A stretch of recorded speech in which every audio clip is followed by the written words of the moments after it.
kalau menurut saya itu sekarang lah saatnya mengevaluasi ya tentang menteri. Kalau tidak firm, sudah tidak usah lagi berpikir panjang, karena ini yang ditunggu oleh rakyat gitu dia.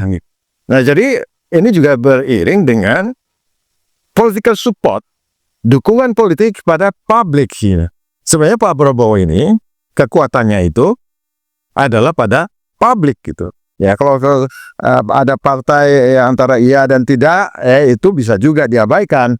Tapi kalau political support dari rakyat, saya kira ini adalah satu energi yang sangat luar biasa. Pak Prabowo bisa melakukan. Prof, mana lebih dulu menurut Anda? Anggota-anggota kabinet yang tersandung masalah-masalah itu, ada penetapan hukum dulu, atau sudahlah Presiden copot saja itu menteri-menteri? Menurut Anda mana? Ya itu kan ada langkah moderat, tunggu bukti. Ada langkah progresif, dah.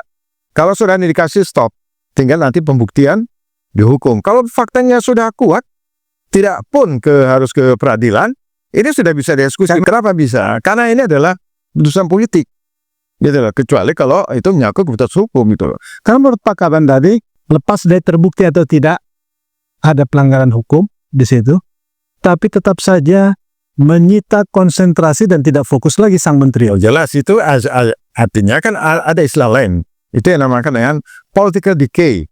Pembusukan dari dalam. Nah, ada sebagian orang menyatakan dari pendapat publik, ini Pak Prabowo bisa juga ada satu proses pembusukan dari dalam. Sehingga ini menggerogoti legitimasi atau trust, political trust dari pemerintahan Pak Prabowo. Dan itu nggak bisa dibantah juga gitu loh. Nah, apalagi menteri-menteri yang sudah melanggar etik ya. Gini hari masih ada menteri terlibat judi online, bagaimana itu? Itu mencoreng wajah kabinet Pak Prabowo gitu loh. Gini hari coba bayangkan. Gini Bung Adi, kalau kita bicara tentang masalah pergantian-pergantian menteri kabinet, sebenarnya itu kan dalam politik pemerintahan itu biasa. Kenapa? Karena itu full authority presiden. Jadi presiden itu memiliki otoritas penuh. Karena dia punya hak prerogatif itu. Jadi bertitik tolak dari ini sebenarnya pertanyaan-pertanyaan tadi itu tidak perlu muncul ya? Iya, tidak harus terjadi. Kenapa? Karena apapun sebenarnya dalam sistem kabinet presidensial, ya, itu yang perlu diwujudkan adalah apa yang menjadi cita-cita presiden, apa yang menjadi perintah-perintah presiden itu. Presidenlah pemegang komando tertinggi. Anda menyaksikan Just Talk, Justice Talk Show. Bincang-bincang keadilan, politik, hukum, ekonomi, dan budaya bersama Hadi Priyono dari Jurnal Politik TV yang diberdayakan oleh visibangsa.com. Media merdeka mencerahkan bangsa. Pemirsa, berjumpa lagi dalam bincang spesial Jurnal Politik TV. Just Talk, Justice Talk Show. Bincang-bincang keadilan seputar dunia hukum, politik, ekonomi, pendidikan, dan budaya. Pemirsa, pemerintahan Prabowo Gibran yang saat ini memasuki bulan ke-8, banyak publik masih menyaksikan apakah target-target seperti yang dipidatokan oleh Presiden Prabowo dapat diwujudkan. Semisal soal kedaulatan ekonomi, soal kedaulatan pangan, dan termasuk soal kedaulatan energi. Kali ini kita akan coba membincangkan 8 bulan pemerintahan bersama dengan Asosiat Profesor Dr. TB Masa Jafar, pakar ilmu politik dari Universitas Nasional dan akademisi Universitas Ibnu Khaldun, dengan Dr. MS Kaban. Kita ingin ke Pak Kaban dulu.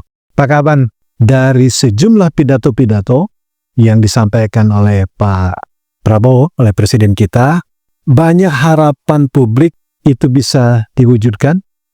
Tapi publik kini sebagian merasa apa benar nih bisa diwujudkan target-targetnya. Karena melihat beberapa hal, misalnya soal postur kabinet yang dipandang publik ini tidak cocok atau tidak pas dengan target-target yang ingin dicapai oleh Presiden Prabowo. Anda melihat seperti apa, Pak Kalam? Terima kasih, Bung Hadi, dan para pemirsa yang mengikuti acara ini. Assalamualaikum warahmatullahi wabarakatuh. Ya, alhamdulillah kita bersyukur kepada Allah Subhanahu wa Ta'ala sebagai sebuah negara yang menjadikan Tuhan sebagai dasar negara, yaitu Negara Kesatuan Republik Indonesia berdasarkan pada ketuhanan yang Maha Esa. Jadi bangsa ini adalah menjadi bangsa yang bertuhan, yang harus selalu ingat terhadap Tuhan dalam semua langkah-langkah gerak-gerik sepak terjang kebijakan-kebijakan yang dilakukan itu. Karena itu menjadi sebuah perintah di dalam kita membangun Negara Kesatuan Republik Indonesia ini. Dan memang mayoritas masyarakat kita adalah masyarakat yang beragama. Nah, sengaja saya menyampaikan poin ini adalah karena sumpah-sumpah jabatan, ya, sumpah-sumpah jabatan secara struktural, mulai dari Presiden, MPR, DPR, DPD, dan semua, ya, lini institusi di negara ini ketika dia dilantik, dia selalu melibatkan Tuhan. Dia selalu berjanji, bersumpah atas nama Tuhan untuk melaksanakan semua perintah undang-undang gitu. Ini adalah sebuah power spiritual, sebuah energi yang harus mewarnai cara berpikir maupun cara pengambilan keputusan secara rasional, tapi tidak lepas dari nuansa-nuansa spiritual itu. Nah, selama hampir 8 bulan, ya, selama hampir 8 bulan ini kita dipimpin oleh presiden baru. Ya, kalau dari dulu saya mengatakannya PS08. Orang bilang Prabowo Subianto jadi Presiden Republik Indonesia. Nah, tadi Bung Hadi sudah menyinggung bagaimana harapan publik, harapan masyarakat terhadap apa yang menjadi komitmen, apa yang menjadi janji politik yang disampaikan oleh Presiden. Bisa kita lihat, ya, mulai sejak beliau berpidato ketika pelantikan gedung MPR RI, ya, kemudian dalam beberapa event-event, ya, pertemuan-pertemuan dengan pemimpin-pemimpin dunia, ya, pidato-pidatonya, begitu juga dalam event-event nasional, pertemuan dengan partai politik atau tokoh-tokoh, isi pidato, ya, kalau saya menilai, isi pidato-pidato itu konsisten, ya, ada konsistensi bahwa komitmen yang sangat kuat, ya, komitmen yang sangat kuat ingin melakukan sebuah perubahan dan keberpihakan, ya, jadi perubahan, keberpihakan. Nah, perubahan yang paling ditunggu itu adalah komitmen terhadap pemberantasan, katakanlah korupsi, penyelewengan, penyimpangan, ya. Nah, saya kira ini adalah sesuatu yang sangat ditunggu, ya, sangat ditunggu oleh masyarakat. Nah, tetapi tadi Bung Hadi juga sudah menyinggung bahwa bagaimana dengan postur kabinet dan sebagainya. Nah, saya kira itulah satu sisi ingin melakukan sebuah perubahan. Bagaimana negara ini harus clean, harus bersih dari semua langkah-langkah atau perbuatan-perbuatan yang cenderung melakukan penyelewengan, penyimpangan, atau perselingkuhan, ya, perselingkuhan konstitusi dengan abuse of power, memanfaatkan kekuasaan untuk mengambil keuntungan-keuntungan pribadi. Nah, dengan adanya satgas, dengan adanya satgas yang mengambil alih semua kawasan-kawasan hutan yang dikuasai oleh perusahaan-perusahaan yang izinnya bermasalah, diambil alih. Saya kira itu juga sesuatu bagian daripada itu, gitu, bagian daripada itu. Tapi dalam konteks ada peristiwa-peristiwa di masa lalu yang katakanlah penyelewengan yang juga mencuat ke permukaan. Nah, ini sepertinya tidak tereksekusi atau belum tereksekusi seperti dengan harapan. Contoh, bagaimana kasus yang begitu semula sangat gegap gempita tentang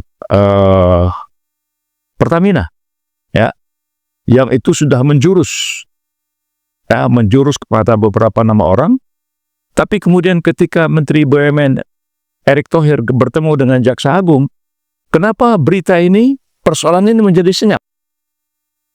Gitu. Nah, apakah karena Erick Thohir itu tersinggung atau tersenggol karena di situ menyangkut keluarga, gitu. Nah, ini tetap akan menjadi perhatian publik. Jadi antara satu pidato yang disampaikan dan harapan masyarakat begitu besar, tapi di sisi lain ada langkah-langkah, katakanlah eksekusi yang sepertinya kemudian tenggelam dan biar. Nah, ini tentu sangat berpengaruh, begitu. Nah, kemudian berkaitan dengan postur, ada beberapa personal yang terus-menerus oleh publik disoroti, ya. Kemudian itu katakanlah seperti apa yang dialami oleh, ya, saya sebut karena itu di publik, saya sebut namanya Budiari misalnya, kan. Terus-menerus, bagaimana seseorang yang baru mulai mendapatkan sebuah posisi baru, kemudian persoalan-persoalan lamanya yang diangkat sedemikian rupa tidak diselesaikan, apakah dia bisa konsentrasi? Ya, apakah dia bisa konsentrasi membuat langkah-langkah kebijakan sesuai dengan apa yang diinginkan oleh Presiden? Bagaimana mungkin satu sisi Presiden menuntut dibentuk sekian puluh ribu koperasi merah putih, tapi di satu sisi menteri yang akan mengambil kebijakan dan membuat kebijakan itu terus-menerus berhadapan dengan persoalan-persoalan isu-isu publik yang itu berkaitan dengan apa yang dipidatokan oleh Presiden. Bagaimana mengikis korupsi sampai ke akar-akarnya, bila perlu kejar sampai ke Antartika. Ya. Nah, begitu juga terhadap bagaimana penyederhanaan. Ini. Bagaimana penyederhanaan semua peraturan-peraturan yang ada hampir di seluruh departemen kementerian dengan postur kabinet yang sedemikian rupa yang memerlukan, ya,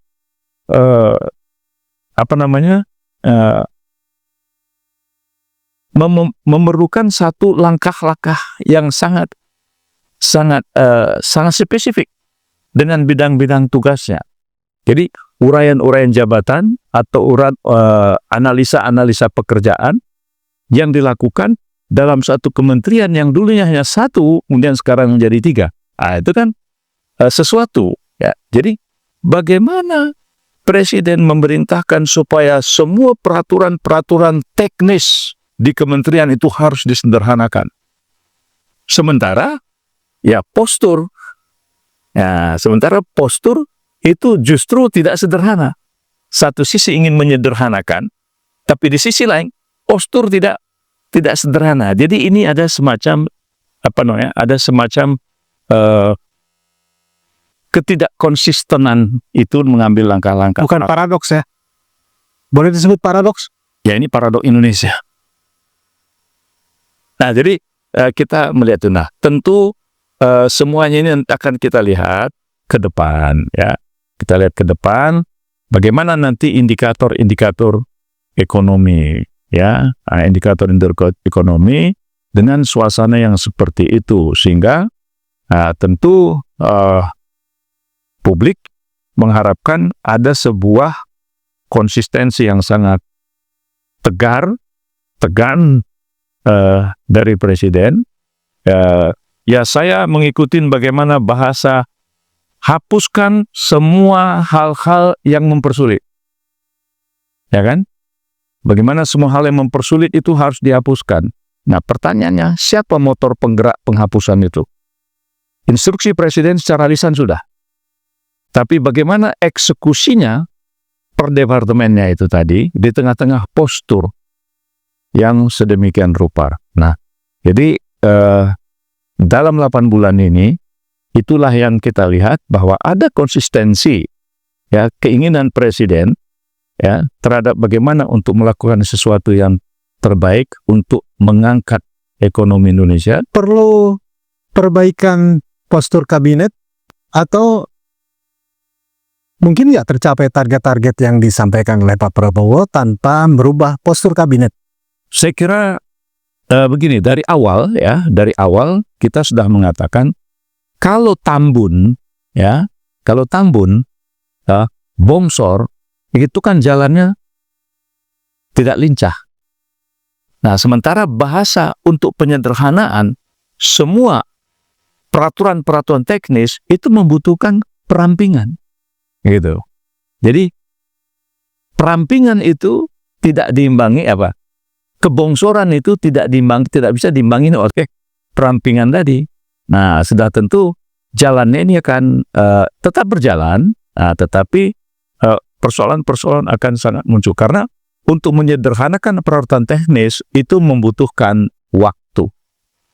Dan membutuhkan satu visi yang sama. Jadi menerjemahkan apa yang diharapkan oleh Presiden dipahami oleh para pembantu-pembantu Presiden. Nah, ini saya kira ya kita lihatlah. Karena ini baru 8 bulan, sudah tentu nanti akan terlihat bagaimana eksekusi dari sebuah perintah-perintah, kebijakan-kebijakan yang sudah diarahkan, lalu bagaimana para pembantu-pembantu Presiden menerjemahkan itu dalam penyederhanaan. Nah, satu hal saya barangkali nanti berharap dari Profesor bahwa problem terbesar kita hari ini itu adalah structural corruption. Ya, yang itu menimbulkan, Dan itu menyandera dengan sendirinya. ya, itu high cost dan menimbulkan distrust, dan di situ ujungnya adalah spekulasi semua. Ya, jadi orang akan selalu mencari orang dalam. Nah, saya kira itu tidak membuat citra Indonesia menjadi baik bagi investor-investor. Oke. Kalau Anda melihatnya bagaimana nih? Postur kabinet kita, anggota-anggota kabinet dengan telanjang dilihat publik, penuh dengan masalah, yang masalahnya itu berakar di masalah masa lalu. Ada menteri yang dituding misalnya terlibat judi online, ada menteri lagi yang terlibat gulipat di dunia energi dan lain sebagainya. Kalau menurut Anda, dalam situasi seperti ini, mungkin nggak pemerintahan bisa mencapai target seperti yang dipidatokan oleh Presiden? Ya, makasih Bung Hadi, Pak Dr. Kaban. 6 bulan saya kira ya sebagian menimbulkan optimisme, tapi juga sebagian orang masih bertanya, ya. Jadi ini antara kepercayaan publik kepada pemerintahan Prabowo dengan sebanyak problem yang dihadapi, itu seakan-akan seperti berkejaran, ya. Antara menyelesaikan sejumlah masalah-masalah yang pelik dengan soal trust kepada pemerintahan Prabowo. Itu kan saling berkejar itu, ya. Nah, sebenarnya kalau dari segi publik itu kan sederhana sekali. Pidato sudah diucapkan luar biasa. Pak Prabowo memberikan signal yang positif bagi publik, menemukan political hope, harapan, ya, sekaligus juga dia akan berproses menjadi trust politik segala itu kontinu. Nah, apa yang dilakukan Pak Prabowo memulai dari penegakan hukum ini adalah satu langkah strategis, satu langkah taktis, ya, itu sudah berada pada keputusan yang tepat, ya. Kenapa tidak? Kenapa saya katakan keputusan tepat? Karena sisa problem pada pemerintahan masa lalu, dengan bahasa lain bahwa reformasi ini jalan tempat, maka harapan publik itu justru pada pemerintahan Pak Prabowo. Mesin birokrasi itu akan bisa bekerja secara cepat. Ya, itu juga saya menentukan apakah Pak Prabowo itu berhasil nggak nanti Pak Bib di akhir pemerintahannya, gitu. Kan kesana ada. Ya, jadi sekarang ini pesan Pak Prabowo, ya, direction itu sudah sangat jelas melalui pernyataan-pernyataan, melalui perilaku. Sekarang itu yang ditunggu adalah eksekusi. Tadi Pak Kaban sudah mengatakan, yang ditunggu oleh rakyat ini adalah eksekusi. Bagaimana? Secara pasti itu ada satu indikator-indikator yang gampang dilihat. Oke, dengan kinerja kejaksaan sekarang, itu sebagian orang terobati. Di mana KPK selama ini ya dianggap wah ini udah jalan di tempat gitu ya. Nah, kemudian Pak Prabowo mendorong KPK, ini menimbulkan trust publik gitu. Tapi kan tidak berhenti di situ. Bagaimana dengan kepolisian? Ya, kita lihat case ijazah palsu. Baris Krim turun tangan. Ternyata tidak bisa menyetop isu ijazah palsu karena ijazah palsu ini adalah satu peristiwa hukum. Ini tidak hanya melibatkan aparat penegak hukum, tapi ini juga sudah melibatkan kampus, masyarakat. Jadi ini satu kasus yang sangat mahal harganya gitu. Nah, walaupun Baris Krim sudah stop, kita lihat sekarang ini nggak pernah berhenti itu. Karena belum menjawab apa sesungguhnya peristiwa ijazah itu. Itu baru salah satu contoh kasus. Nah, dengan demikian, kalau kita kembali lagi pada pernyataan Pak SBY, itu kan dua luar biasa itu. Walaupun masih debatable ya, itu apakah suara asli Pak SBY atau rekayasa digital ya? Ya terserah lah. Tapi suara publik sekarang, atau kalau kita lihat penilaian publik, itu kan mereka sangat skeptis dengan kinerja kepolisian gitu.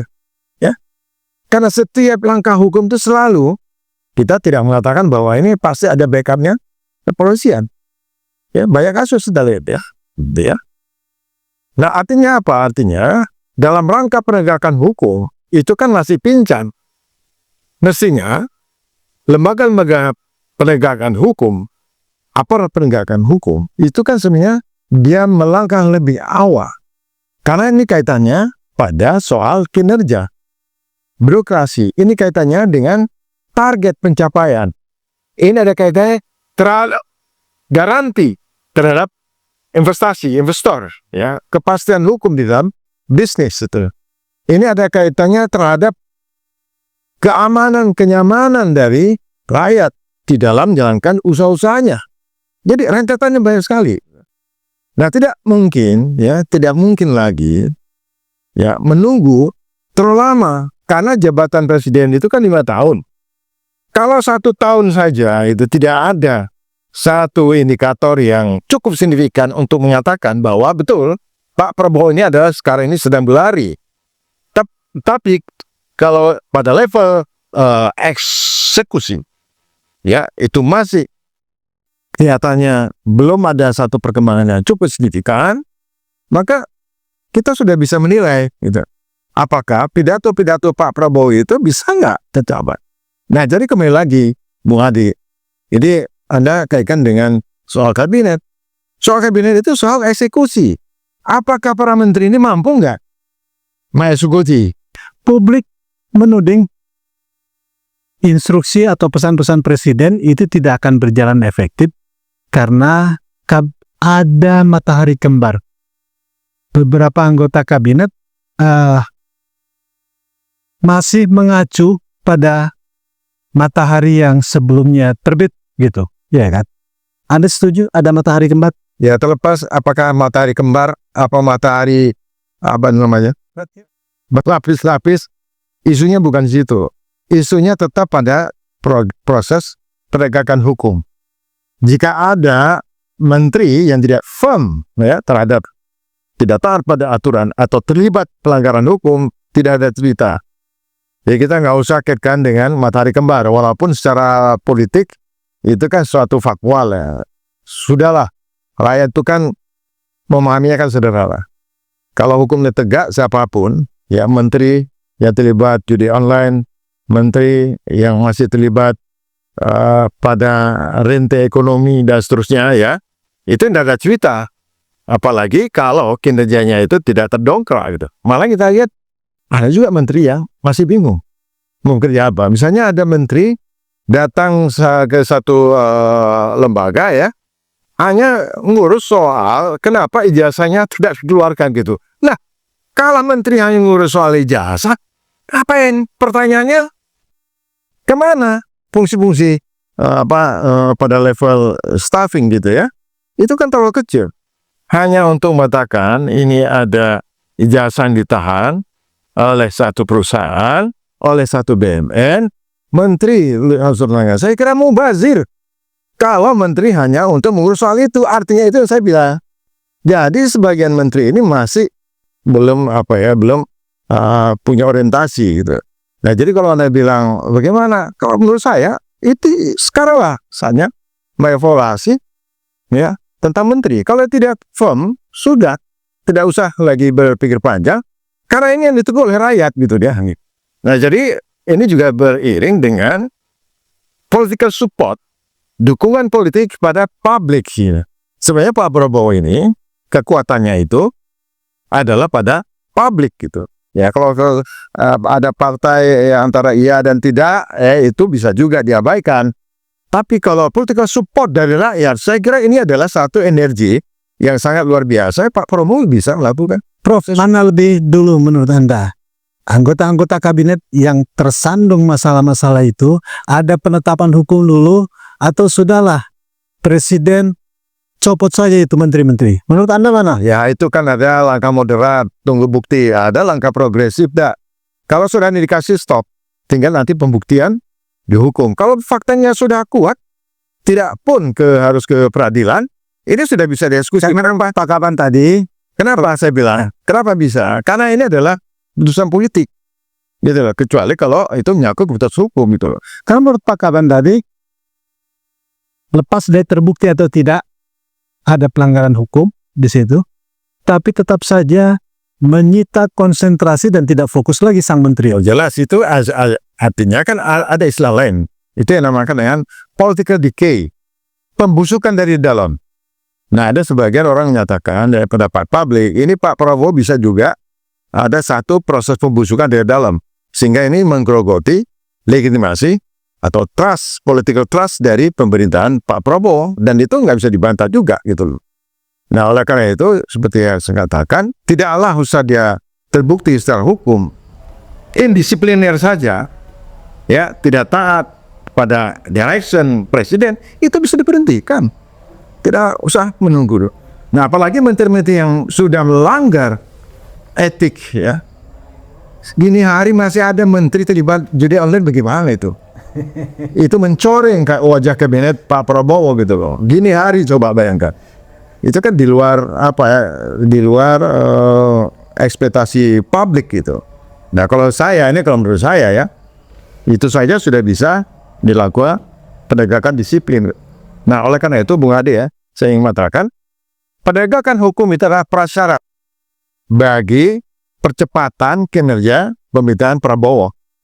Kalau hukum itu menjadi prasyarat, diletakkan menjadi prasyarat, saya kira dia akan ibarat mesin, dia akan bisa lari kencang, birokrasinya efisien ya, efektif. Belum lagi program pemerintah yang dibiayai oleh rakyat, oleh APBN ya, itu juga termasuk juga misi koperasi ya. Kalau penegakan hukum itu lembek gitu, maka koperasi itu akan menuai kegagalan untuk sekian kali. Itu akan menjadi bahan banjakan. Pak Kaban, ini mungkin yang di penghujung. Soal gonta-ganti, soal perombakan kabinet itu kan mencari orang. Menurut Anda, cari orangnya dulu atau ditetapkan dulu targetnya sehingga baru mencari orang? Seperti apa Pak Kaban? Gini Bung Adi, kalau kita bicara tentang masalah pergantian-pergantian menteri kabinet, sebenarnya itu kan dalam politik pemerintahan itu biasa, ya, itu biasa. Itu bukanlah sesuatu yang terlalu menyulitkan. Kenapa? Karena itu full authority presiden. Ya, jadi presiden itu memiliki otoritas penuh. Karena dia punya hak prerogatif itu. Jadi bertitik tolak dari ini sebenarnya pertanyaan-pertanyaan tadi itu tidak harus Tidak perlu muncul ya. Iya, tidak harus terjadi. Kenapa? Karena apapun sebenarnya dalam sistem kabinet presidensial, ya, itu yang perlu diwujudkan adalah apa yang menjadi cita-cita presiden, apa yang menjadi perintah-perintah presiden itu. Presidenlah pemegang komando tertinggi, dan semua menteri-menteri itu kan dikatakan pembantu. Nah, pembantu presiden. Jadi sampai hari ini, ya kan, selama 8 bulan ini kita kan belum melihat, ya, belum melihat tentang langkah tindak lanjut dari pembantu-pembantu presiden untuk melaksanakan apa yang menjadi perintah presiden yang sudah disampaikan kepada publik. Sorotan misalnya terhadap Jaksa Agung, ya, Kejaksaan Agung, ya, ini dengan dikerahkannya TNI, ya, untuk lingkungan Kejaksaan Agung Untuk mengawal ya. untuk mengawal. Nah, pertanyaannya, apa action lanjutan dengan pengawalan seperti itu untuk mengeksekusi semua hal-hal yang berhubungan dengan penyimpangan-penyimpangan dan penyelewengan-penyelewengan itu. Nah, ini yang ditunggu. Jangan nanti TNI sudah dipasang di semua lini, ya, di semua kejaksaan, tapi ternyata kinerjanya, ya, dan indikator-indikator katakanlah tingkat korupsi itu ternyata tidak turun, malah naik.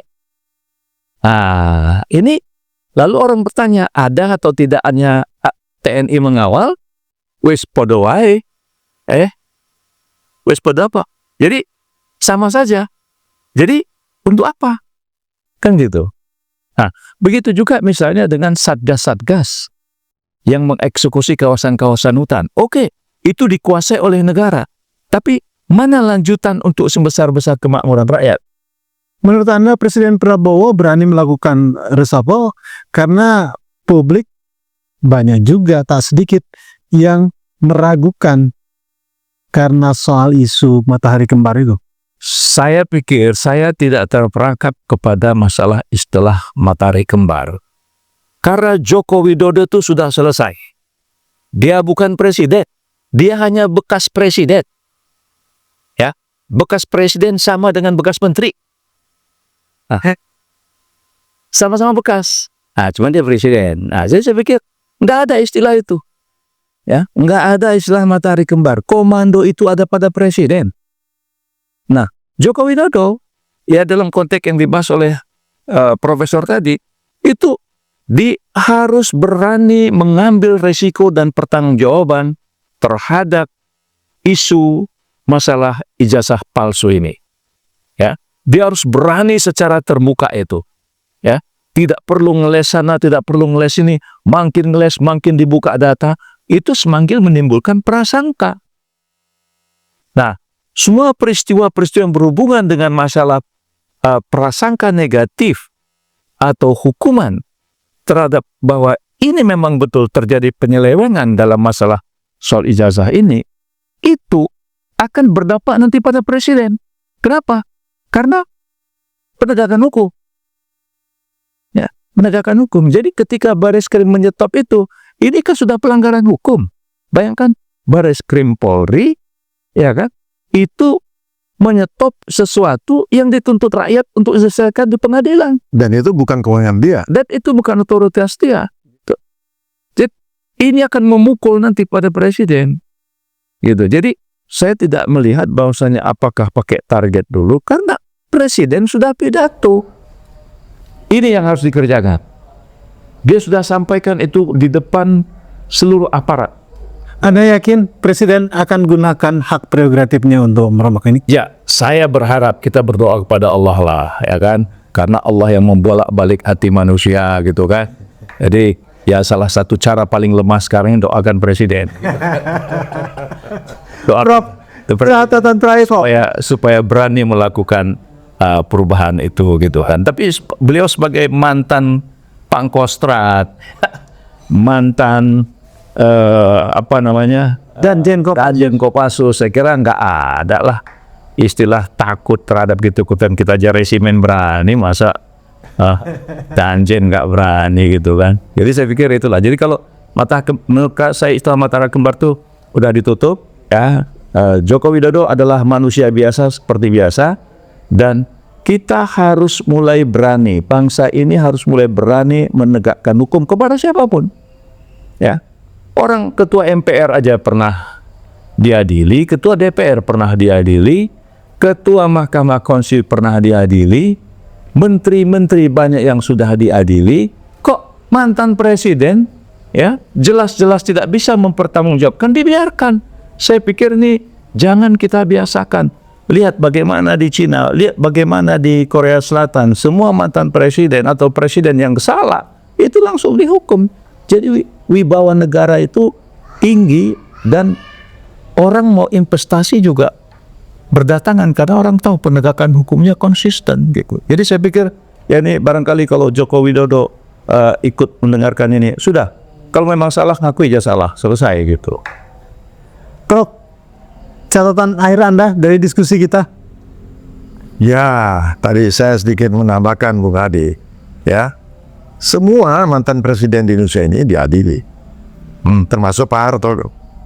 Pak Harto diproses, kemudian ditunda karena sakit ya.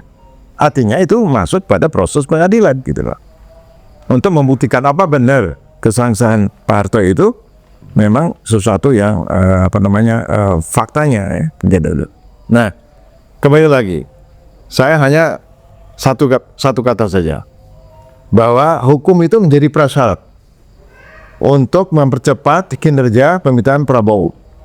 Dengan penegakan hukum, maka istilah matahari kembar, istilah terjadi kemacetan pada level eksekutor, kemudian belum lagi pada soal-soal bagaimana mengembalikan lagi fungsi lembaga-lembaga penegakan hukum, itu menjadi normal. Nah, jadi saya kira itu akan jadi percepatan. Nah, dengan percepatan ini, ya, mudah-mudahan itu akan ngefek kepada bekerjanya roda ekonomi kita. Itu saya kira kuncinya. Jadi sekali lagi, hukum itu menjadi prasyarat dari kinerja pemerintahan Prabowo. Tanpa itu tidak bisa. Jadi tidak ada pilihan. Terkait perombakan kabinet, catatan Anda? Itu include di dalamnya. Include di dalamnya, ya. Kalau dia tidak firm, tidak pasti, hukum juga tidak akan berjalan. Hukum minimal paling tidak pada instansinya, ya, pada kementeriannya, gitu. Kalau ini tidak tegak, aturan yang tidak tegak, masih indisiplin, masih juga main-main di dalam eksekusi, atau ada baik langsung tidak langsung, ya, bahwa kinerja pemerintahan Prabowo itu tidak bisa jalan. Kalau sudah sampai indikasi itu, tidak ada pilihan lain. Tidak ada pilihan lain, Bung Adi. Saya kira itu kuncinya. Baik, terima kasih Prof. Pakaban. Pemirsa, nantikan telah menarik lainnya hanya di Jurnal Politik TV. Media merdeka mencerahkan bangsa. Billahi taufiq wal hidayah. Wassalamualaikum warahmatullahi wabarakatuh. Merdeka! Merdeka, Allahu Akbar. Anda menyaksikan Just Talk, Justice Talk Show. Bincang-bincang keadilan, politik, hukum, ekonomi, dan budaya bersama Hadi Priyono dari Jurnal Politik TV yang diberdayakan oleh visibangsa.com. Media merdeka mencerahkan bangsa.